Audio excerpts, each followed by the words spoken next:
Bonjour. Du coup, je suis Emma Pillot, je suis psychologue clinicienne, psychothérapeute et sexologue, doctorante en première année de psychologie à l'Université Paris 8. Et les travaux que je mène, du coup, au sein du laboratoire LPPC, sous la direction d'Antoine Bioy, s'intéressent à la rencontre entre certaines pratiques corporelles intenses issues de ce qu'on appelle aujourd'hui le BDSM, et la psychologie des états non ordinaires de conscience. Et plus spécifiquement, j'étudie un phénomène encore peu documenté dans la littérature scientifique, mais central dans le vécu de nombreux pratiquants, ce qu'on appelle le subspace. Donc la communication que je vous propose aujourd'hui, c'est intitulé Transsexualité et pratiques corporelles, le subspace comme cas d'étude, et s'inscrit du coup dans cette réflexion. Et du coup, je propose de décaler un peu le regard qu'on peut avoir d'un terrain qui est souvent réduit à sa dimension plutôt comportementale ou morale, pour l'envisager comme un terrain qui est pertinent pour explorer certains états non ordinaires de conscience.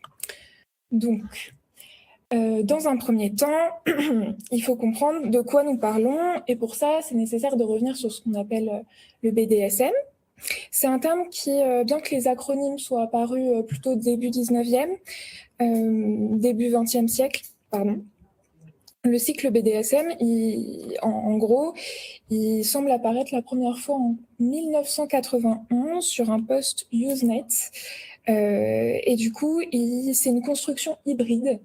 BD, ça veut dire bondage et discipline, DS, domination et soumission, et SM, sadomasochisme.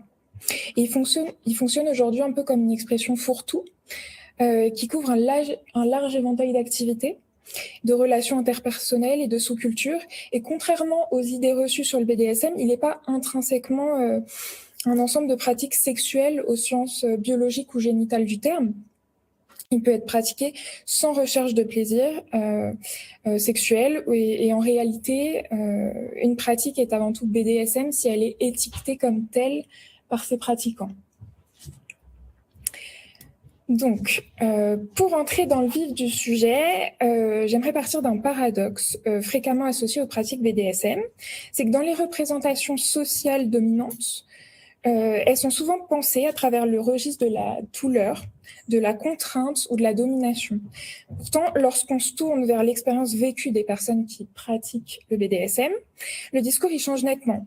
Ces pratiques, elles sont décrites comme des moments de bien-être intense, de relâchement profond, et parfois même comme des expériences de suspension, de déconnexion du quotidien ou de transformation subjective.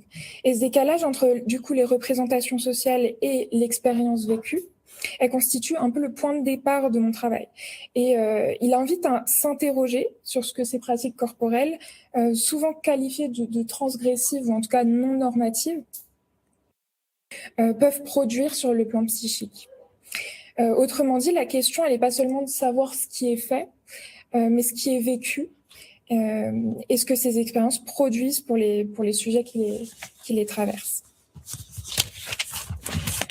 Donc, avant de proposer une définition plus approfondie, je pense qu'il est utile de rappeler du coup ce que les pratiquantes aujourd'hui désignent sous le terme de subspace.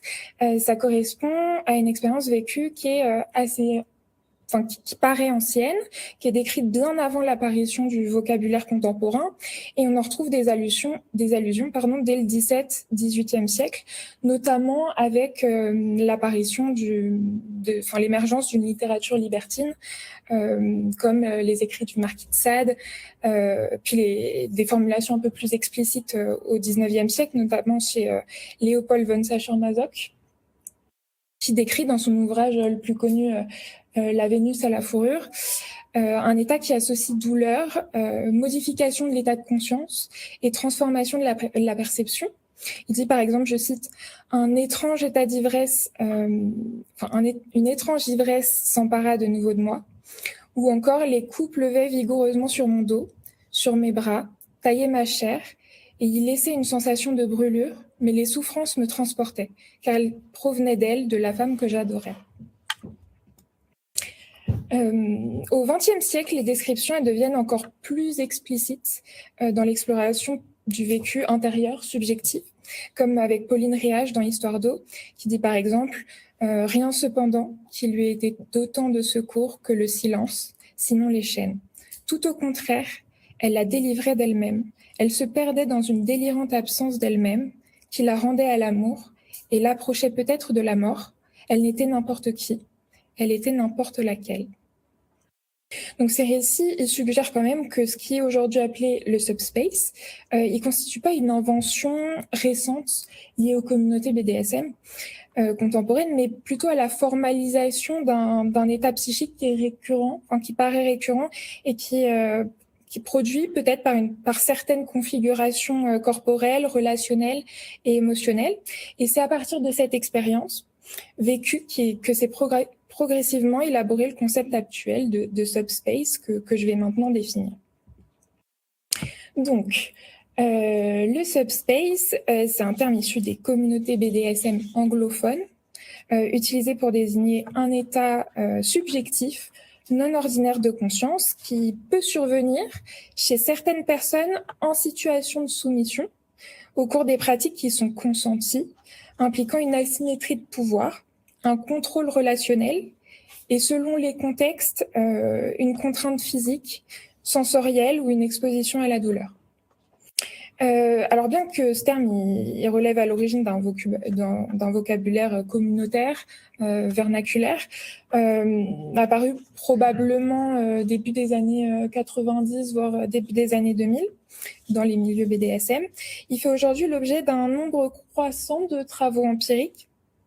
Et ces recherches, elles l'analysent comme un état non ordinaire de conscience qui est contextuel et relationnel. Et il est étroitement dépendant de facteurs du coup neurophysiologiques, psychologiques et interactionnels.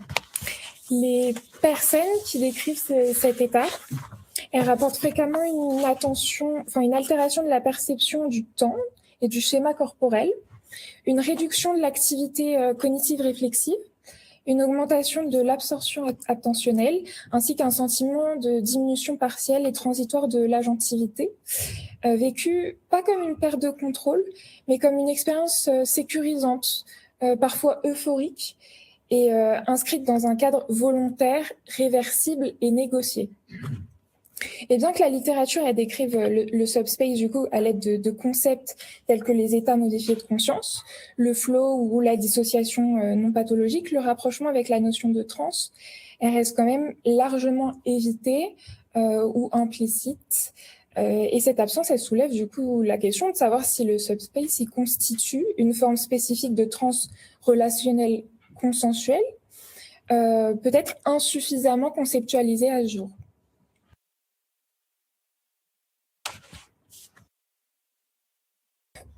Donc, après en avoir posé une définition, je vais maintenant m'arrêter sur la manière dont le subspace semble s'organiser dans l'expérience, à la fois sur le plan phénoménologique et sur le plan psychophysiologique.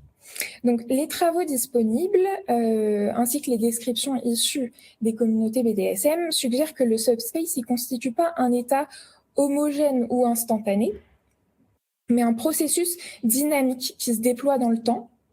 Et cette manière de penser l'expérience, donc en séquences successives, s'inscrit du coup dans une tradition plus large des recherches sur les états non ordinaires de conscience. Et la transe, du coup, qui les appréhende fréquemment plus en processus. Et elle n'est pas aussi sans rappeler les premiers modèles sexologiques, en particulier le modèle en phase de la réponse sexuelle qui est proposé par Master and Johnson, qui décrivait déjà aussi la sexualité comme une succession temporelle qui articule activation corporelle, transformation perceptive, et puis après retour à un niveau basal. Donc, dans un premier temps, l'expérience de subspace elle semble s'inscrire dans une phase d'activation progressive qui est marquée par l'anticipation, l'installation du cadre relationnel qui est très importante et une intensification graduelle des stimulations sensorielles. Cette phase, elle s'accompagne d'une montée du coup de l'excitation et d'une orientation croissante de l'attention vers le corps et la situation en cours, dans un contexte où les repères ordinaires de l'expérience commencent à se resserrer autour de l'interaction. Sur le plan neurobiologique, cette dynamique, elle semble correspondre à une réponse de stress aigu qui serait contrôlée, qui impliquerait l'activation du système sympathique et des catécholamines dans un contexte perçu comme non menaçant du fait du caractère consenti, anticipé et ritualisé de la situation. Et à mesure que l'expérience se poursuit, on observe une bascule perceptive qui correspond à ce que les pratiquants décrivent le plus fréquemment comme le cœur du subspace. Cette phase, elle est caractérisée par une focalisation intentionnelle intense, un rétrécissement du champ perceptif autour des sensations corporelles immédiates et une altération du rapport au temps, souvent décrit comme ralenti, suspendu, ou en tout cas très difficilement situable, ainsi qu'une modification du schéma corporel et une réduction de l'activité cognitive réflexive. Et plusieurs travaux suggèrent l'implication de mécanismes d'analgésie préfrontale évoquant des phénomènes d'absorption profonde ou d'hypofrontalité transitoire, fréquemment associés du coup aux états non ordinaires de conscience. Et enfin, l'expérience, elle inclut une phase de stabilisation, parfois décrite comme enveloppante ou euphorique, suivie d'un retour progressif à l'état ordinaire de conscience. Et cette phase de redescente, elle est centrale, tant sur le plan subjectif que physiologique. Les communautés BDSM, elles désignent parfois certaines difficultés qui sont associées à cette phase sous le terme de sub-drop. En gros, c'est pour décrire un ensemble de manifestations qui sont transitoires, comme la fatigue, les fluctuations émotionnelles, un sentiment de vide ou une baisse de l'humeur, qui peut survenir après l'expérience, parfois quelques minutes, voire quelques heures à quelques jours après. Et ce vécu, il semble pouvoir être mis en lien avec les variations du coup neurophysiologiques induites par l'état, ainsi qu'avec la fin de la mobilisation attentionnelle et relationnelle qui est vécue quand même comme intense. Donc dans ce contexte, les pratiques dites d'aftercare, c'est-à-dire des pratiques post-séance de BDSM où on va prendre soin de la personne soumise, elles jouent un rôle essentiel. Elles participent à la régulation émotionnelle, à la réintégration corporelle et à la continuité du lien. Et là où, là encore, le caractère relationnel du subspace, il apparaît déterminant. C'est-à-dire que le retour, il s'effectue pas dans l'isolement, mais dans un cadre de co-régulation intersubjective qui contribue à contenir et à intégrer l'expérience. Et voilà. Donc, décrit de cette manière, le subspace, il apparaît comme un état quand même ordinaire de conscience structuré, réversible, contextuel, qui repose sur une articulation étroite entre activation neurobiologique, organisation relationnelle et vécu subjectif. Et cette organisation en phase, déjà familière du coup en psychologie et en sexologie, elle permet de penser le subspace non pas comme une anomalie, mais finalement comme une configuration particulière de l'expérience humaine. Du coup, à partir de la définition de la transe proposée par Antoine Bioy, il devient possible d'interroger le statut théorique du subspace, non plus seulement comme un état non ordinaire de conscience, mais comme une forme particulière de transe. Dans le grand livre des trans, la transe, elle est définie comme un état de conscience provisoirement modifié par un élément de contexte qui s'impose au sujet, et qui vient modifier de manière inhabituelle la nature et ou l'intensité de la perception de la réalité. Et cette modification, elle inclut un élément de brusquerie qui est entendu comme une perte transitoire des repères ordinaires du sujet, liée à une altération de ses modalités perceptives, attentionnelles et corporelles. Cette brusquerie, elle renvoie pas nécessairement à un événement soudain ou imprévisible. Elle peut également s'inscrire dans un cadre du coup anticipé, ritualisé, comme c'est le cas dans certaines pratiques thérapeutiques, comme l'hypnose. Dans tous les cas, c'est le sujet lui-même qui est en mesure de reconnaître et de décrire le caractère inhabituel de l'état traversé. Voilà. Donc cette brusquerie, à la lumière de cette définition, le subspace il présente plusieurs caractéristiques compatibles avec la notion de transe. Il s'agit d'une expérience dans laquelle un ensemble d'éléments contextuels, corporels, relationnels et symboliques vient s'imposer au sujet et produire une modification marquée de son rapport au corps, à l'attention et à l'agentivité. Et cette modification, elle est vécue comme transitoire, atypique et qualitativement distincte de l'état ordinaire de conscience. Donc, si l'induction du subspace, elle est le plus souvent progressive, cette progressivité, elle n'exclut pas du coup l'existence d'une discontinuité expérientielle. Et celle-ci, elle se manifeste dans la bascule vers un régime de conscience différent, identifiable subjectivement comme tel, et rendu tolérable et intégrable par le caractère anticipé, ritualisé et bien sûr consenti du cadre. Donc, dans cette perspective, le subspace peut être envisagé comme une forme de transrelationnelle qui serait contemporaine, coproduite dans l'interaction et reposant sur une articulation spécifique entre brusquerie expérientielle et sécurité relationnelle. Et il ne s'agit pas d'une transe subie, mais vraiment d'un état dont les conditions d'émergence et de sortie sont étroitement contenues par le cadre relationnel. Donc, même si j'ai précisé plus haut que le BDSM n'est pas nécessairement une pratique sexuelle, on ne peut pas l'aborder sans évoquer la sexualité, parce que dans la majorité des cas, même si elles ne s'incluent pas mutuellement, ces dimensions elles restent quand même étroitement liées. Et la sexualité, elle constitue un contexte dans lequel des états non ordinaires de conscience ont été décrits dans plusieurs travaux en psychologie et en sciences cognitives. Sur le plan phénoménologique, certaines expériences sexuelles sont rapportées comme s'accompagnant d'une absorption attentionnelle marquée, caractérisée par une focalisation sur les sensations corporelles, une diminution de l'attention portée à l'environnement externe et une modification de la perception du temps. Des études quantitatives montrent que l'intensité de ces dimensions elle varie selon les individus, selon les contextes, et qu'elle est associée à des traits dispositionnels tels que la capacité d'absorption. Et à ce titre, il y a une étude quantitative de 2020 qui montre que lorsque des questionnaires habituellement utilisés pour décrire les états non ordinaires de conscience dans des contextes comme la méditation ou l'hypnose sont administrés à propos d'expériences sexuelles, et ben en fait certaines de ces dimensions apparaissent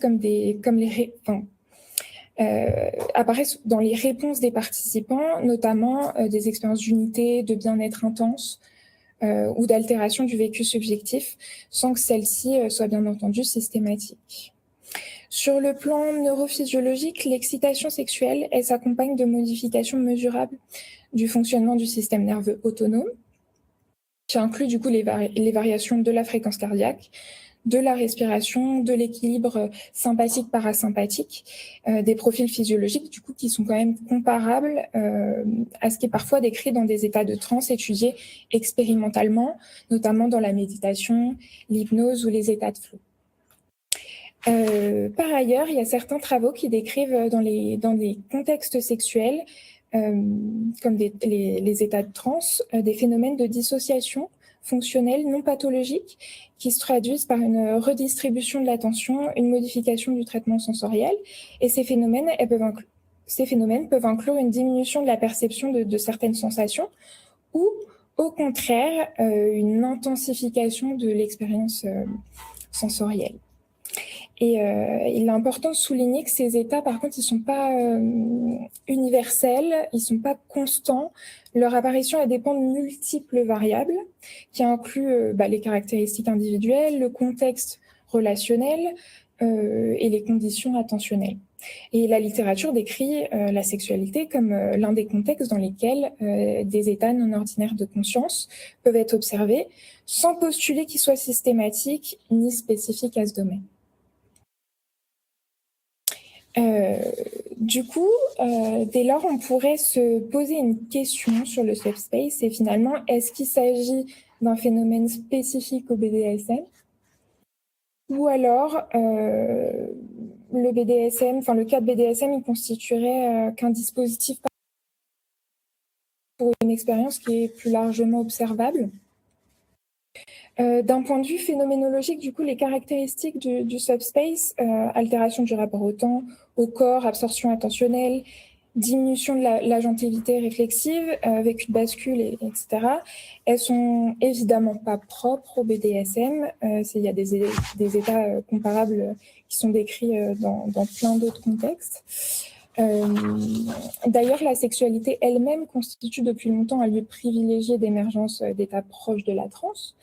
Comme en témoignent les descriptions d'extase sexuelle, de perte de soi ou de fusion, présentes aussi bien dans les discours cliniques que dans les récits culturels, anthropologiques. Et de ce point de vue, le subspace, il peut être rapproché d'autres formes de transsexuelles sans pour autant s'y réduire.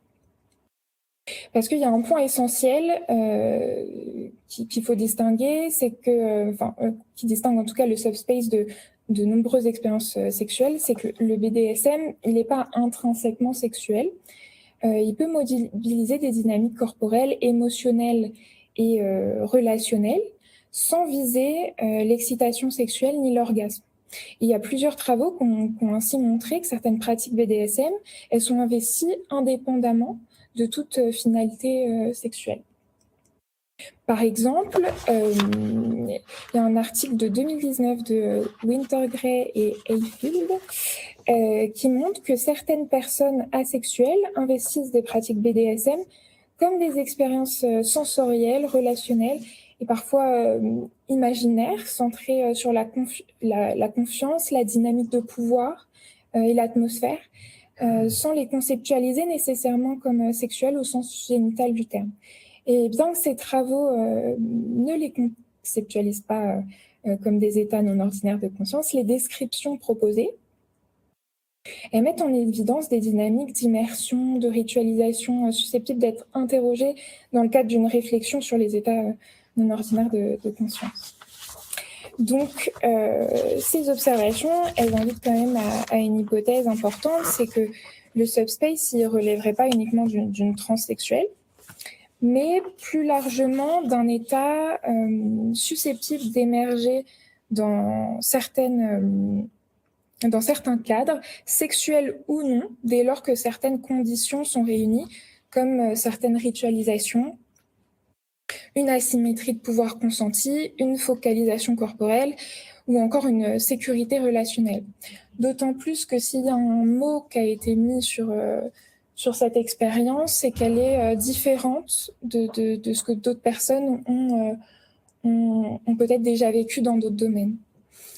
Donc, dans cette perspective, le BDSM, il apparaît moins comme la cause exclusive de certains états non ordinaires de conscience que comme un dispositif peut-être particulièrement efficace pour l'induire en combinant de manière explicite des éléments corporels et symboliques favorables à l'entrée en transe.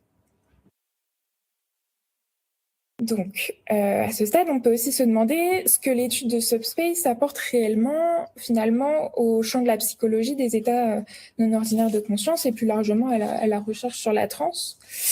Donc, tout d'abord, le subspace, il offre un cas d'étude particulièrement heuristique pour penser les états de transe comme des expériences anticipées, réversibles et contextualisées, contrairement à ce que de nombreuses transes décrites dans des cadres rituels religieux ou thérapeutiques, qui s'inscrivent dans des pratiques qui sont profanes, contemporaines, tout en mobilisant des mécanismes expérientiels comparables. Ensuite, le subspace, il permet d'interroger les critères mêmes de la définition de la transe. Il présente en effet plusieurs caractéristiques classiquement associées aux états de transe, tout en se déployant dans un cadre relationnel qui est explicite, anticipé, consenti, et il invite à penser des formes de transe qui reposent pas sur une rupture massive avec le fonctionnement ordinaire, mais sur une modification peut-être limitée, temporaire, intégrable des repères habituels du sujet. Et enfin, le subspace constitue un terrain pertinent pour articuler approches phénoménologiques, données empiriques, en permettant de mettre en dialogue du coup description subjective, cadre relationnel et hypothèse psychophysiologique. Et à ce titre, il offre un point d'entrée quand même assez original pour enrichir les modèles contemporains des états non ordinaires de conscience, en les ancrant dans des pratiques culturelles, actuelles et socialement situées.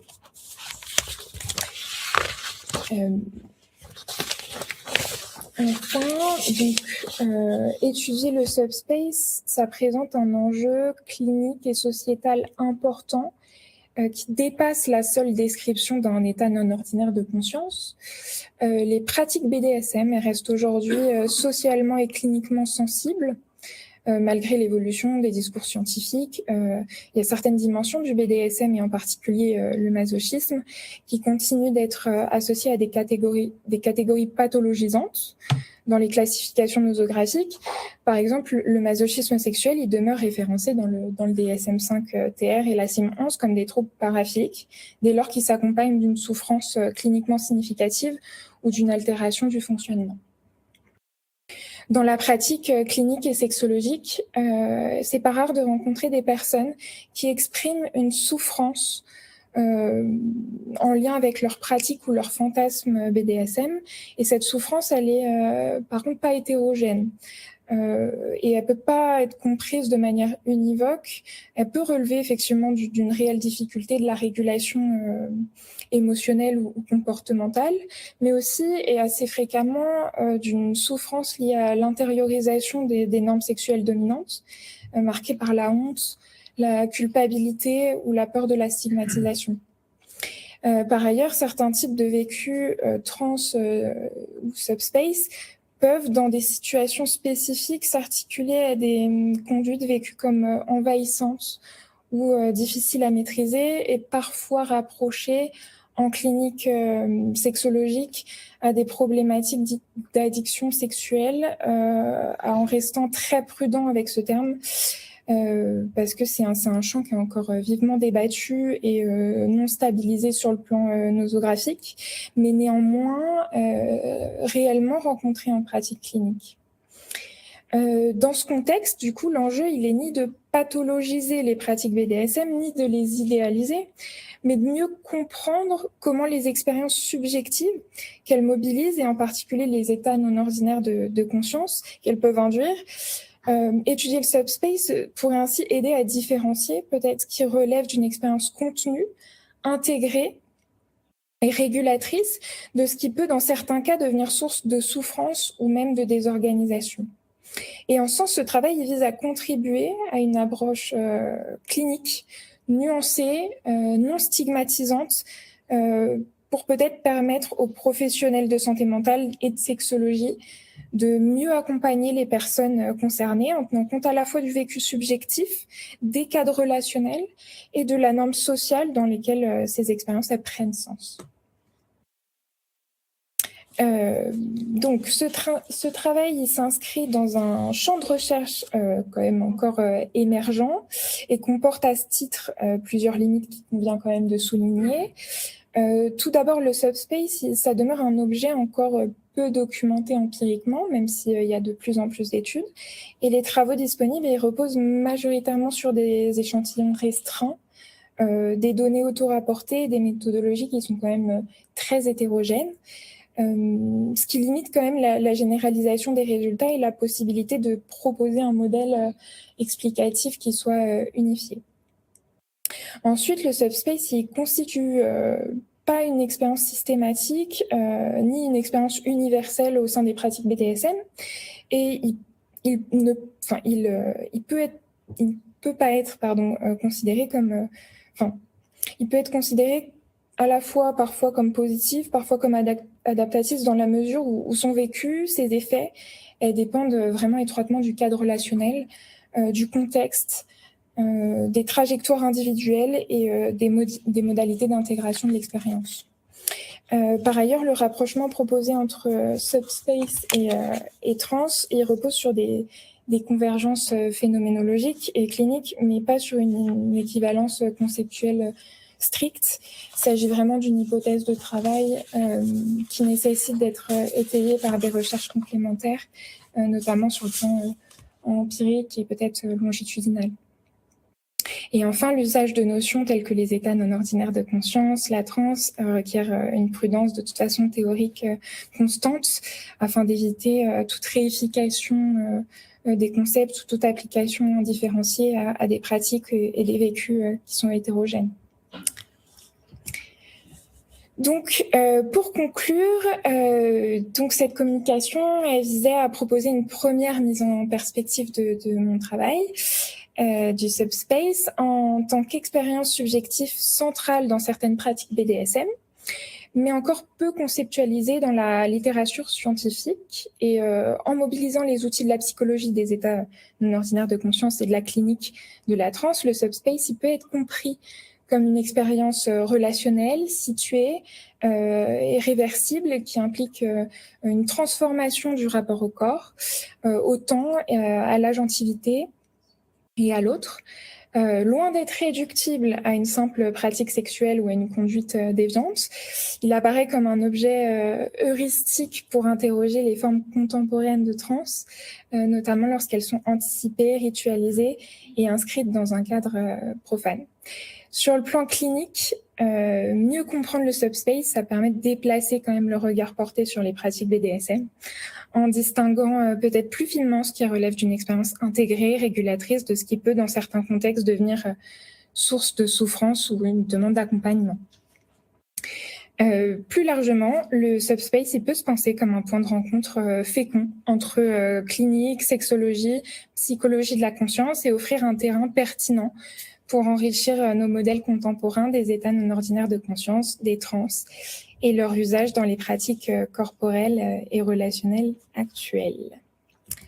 Voilà, je vous remercie de m'avoir écouté.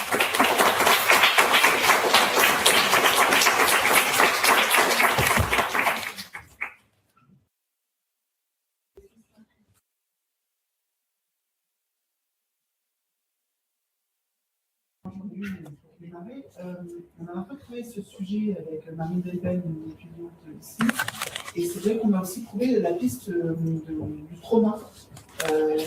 Pas trop parlé, et du coup, il y a aussi un profil de réparation, de résilience à travers cette pratique, justement, de trauma, d'abus physique ou d'autres choses. Est-ce que c'est quelque chose que vous avez interrogé ? Oui, je pense qu'on peut de toute façon pas faire sans, mais dans les études plutôt statistiques, il y en a pas assez pour vraiment faire une corrélation entre pratique BDSM et trauma. Par contre, il y en a qui vont pas dans le même sens, c'est-à-dire qu'il y en a qui effectivement font une corrélation qui est pas énorme, et puis il y en a qui trouvent pas en fait de lien.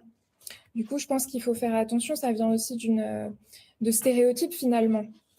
Mais il y a quand même pas mal d'études qui disent qu'il n'y aurait pas finalement de lien entre. Voilà, donc je prends ça en compte, mais on ne peut pas. Voilà. Et puis même quand c'est pris en compte et que c'est dit comme ça par les participants, ce serait pas vraiment comme une sorte de répétition du trauma, mais plus comme une façon de reprendre le contrôle de soi-même, d'empowerment dans ce qui se passe pour reprendre le contrôle sur son corps, etc. Justement, est-ce que parmi ces statistiques, finalement, est-ce qu'il n'y a pas un déni et une minimisation de ce qui est le trauma ? On a tendance à le réduire finalement à de la violence physique, des choses comme ça, alors que finalement, qui sommes-nous sans nos traumas ? Et du coup, c'est un peu... Alors, on vit dans une société fondamentalement dominatrice, mine de rien, donc c'est traumatisant, donc je veux dire, ce traumatisme-là amène de toute manière à un besoin de... Enfin, c'est plus une intervention qu'une question. Non, mais c'est... oui, alors ça dépend comment on comprend la notion de trauma. Ces études, elles se basent plutôt sur des classifications nosographiques de ce qu'on appelle le trouble, du coup... traumatique, psychotraumatique, avec très quantitatifs en fait, avec des questions plus sur les symptômes pour les mettre en lien. Après, c'est sûr que si on comprend le trauma au sens large, effectivement, ça remet plein de choses en question.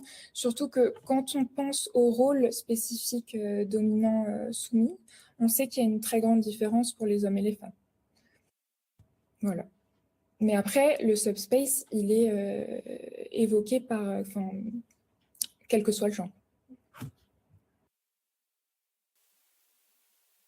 De l'aspect éventuellement régulation, parce qu'on ne parle pas beaucoup d'ailleurs aujourd'hui de la partie régulatoire de la transe individuelle ou collective. Le BDSM comme un processus potentiel de régulation psychique. Et en fait là du coup je suis en première année. c'est le début en fait, mais ma thèse elle porte spécifiquement sur la régulation effectivement. Voilà. Avec à la fois une partie quantitative et une partie qualitative. Voilà. Autre question, on va différencier aussi les tops et les downs dans certaines pratiques.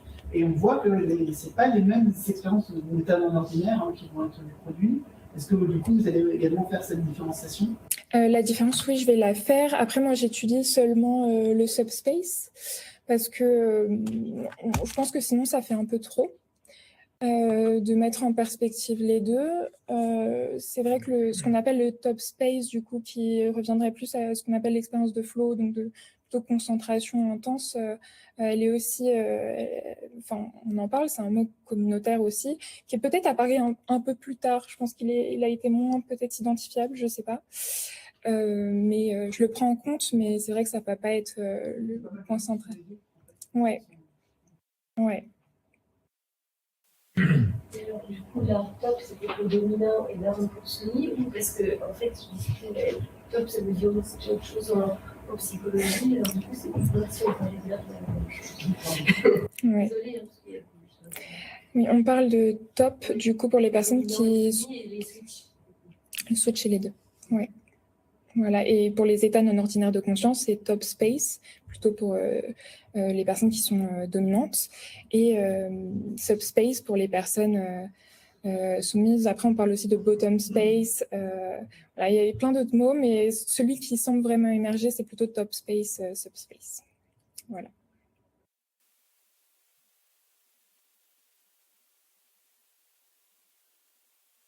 Oui. En fait, j'avais une question et je ne sais pas trop comment la formuler. Mais, je me demande si le subspace et le plaisir BDSM, ce ne serait pas un moyen, parce qu'en fait, quand on pense souvent au BDSM, c'est plutôt la femme qui est soumise, et en fait, ça part de tout un truc patriarcal et sociétal où la femme qui était soumise, et même dans la médiatisation des pratiques sexuelles, toujours la femme est dans une soumission. Est-ce que ce serait pas un moyen un peu cathartique, même de se réapproprier sa sexualité et se dire que c'est un plaisir intense pour ne pas se dire qu'on est juste dominé par l'homme? C'est une vaste question qui est très philosophique, je trouve, mais je pense que chacun fait ce qu'il veut de sa sexualité. Et pour ça, en tout cas, c'est sûr qu'on ne peut pas fermer les yeux et se dire qu'il n'y a pas une différence de rôle en fonction des genres. Je pense qu'on ne peut pas le faire. Après, il n'y a pas l'air d'avoir de différence dans le subspace et le top space. Même si du coup, ça se produirait plus chez les femmes. Que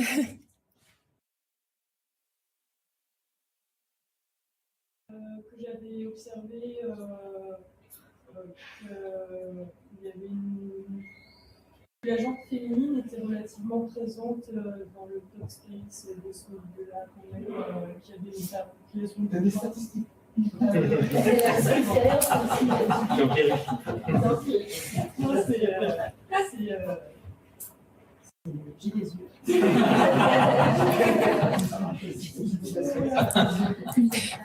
On en parle quand même vachement plus, en tout cas dans le champ de la sexologie, on parle beaucoup plus de certaines choses, et je pense que ça participe aussi à une démocratisation et à peut-être un changement de ce qu'on appelle les scripts sexuels en sexologie, c'est-à-dire les façons dont on voit les choses, et on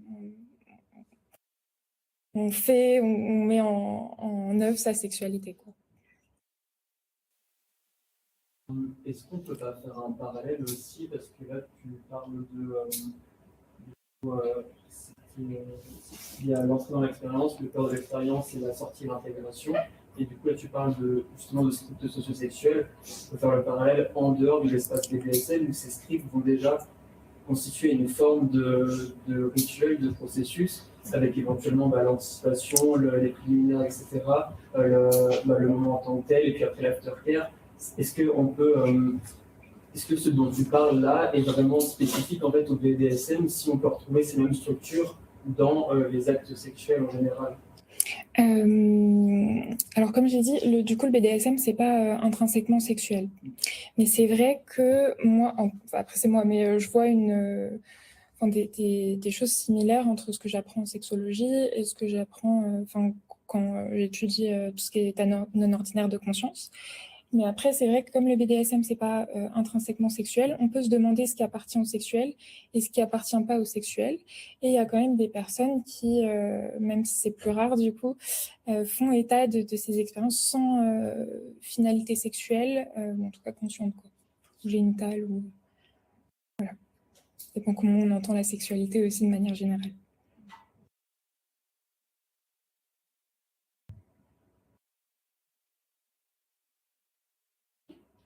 Merci beaucoup. Merci beaucoup.